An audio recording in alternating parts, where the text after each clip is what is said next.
بسم اللہ الرحمن الرحیم۔ بسم اللہ الرحمن الرحیم۔ کتنی نسلوں کی قربانیوں سے ملا اے وطن تو ہماری وفا کا صلہ۔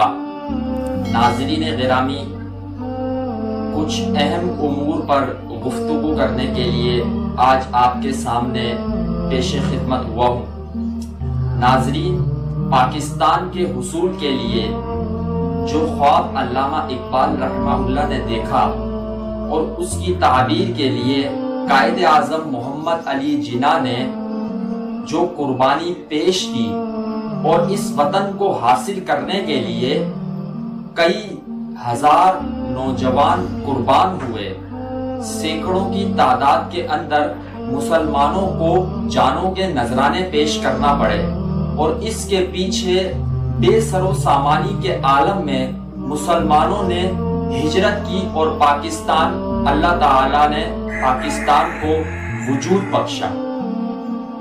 دوستو، یہ وطن کلمہ لا الہ الا اللہ کی بنیاد پر حاصل کیا گیا۔ اس وقت ملک کرونا جیسی مہلک وبا کا شکار ہے، اور اس وبا سے نمٹنے کے لیے جہاں دیگر احتیاطی تدابیر کی ضرورت ہے، وہیں پر ملک و قوم کو ایک پچ پر جمع ہونے کی ضرورت ہے۔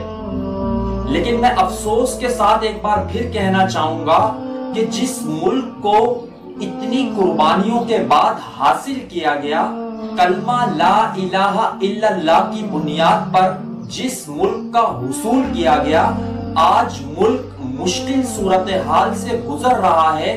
روزانہ کی بنیاد پر ایسی پوسٹ آنکھوں سے گزر رہی ہے جو سلسلہ کم و بیش 15 دن سے جاری ہے مسلسل، جس کے اندر اس کلمے کو پہنچانے والے حضرات صحابہ کرام، انبیاء کرام، مقدس شخصیات کی توہین واضح نظر آ رہی ہے۔ دوستو، جس کلمے کی بنیاد پر اس وطن کا حصول کیا گیا، اس وطن کو حاصل کیا گیا، آج اسی کلمہ پہنچانے والے عظیم المرتبت صحابی کو گالی دی جائے۔ پاکستانی محب وطن اس سخت ترین دور میں اس قسم کی حرکت کر ہی نہیں سکتا، اور اگر کوئی اس قسم کی حرکت کر بھی رہا ہے تو ہمیں اس بات کا یقین ہے کہ وہ پاکستان کا مخلص محسن نہیں ہو سکتا، چونکہ ملک مشکل صورتحال میں ہے۔ اس وقت اتحاد کی ضرورت ہے، اتفاق کی ضرورت ہے، مسلمانوں کے آپس میں ایک ہونے کا مسئلہ ہے۔ میری گزارش ہوگی علماء کرام سے کہ جہاں پر کورونا سے بچاؤ کی احتیاطی تدابیر کے لیے اجلاس بلائے جا رہے ہیں، وہاں پر صحابہ کرام کی توہین کے خلاف بھی اجلاس بلائے جائیں۔ میں امید کرتا ہوں جس نام پر اس ملک کو حاصل کیا گیا، اس نام کی لاج رکھتے ہوئے ہمارے حکمران، ہمارے ادارے، ہمارے محافظ، ہمارے محسن، وطن کے رکھوالے اس طرف ضرور غور کریں گے۔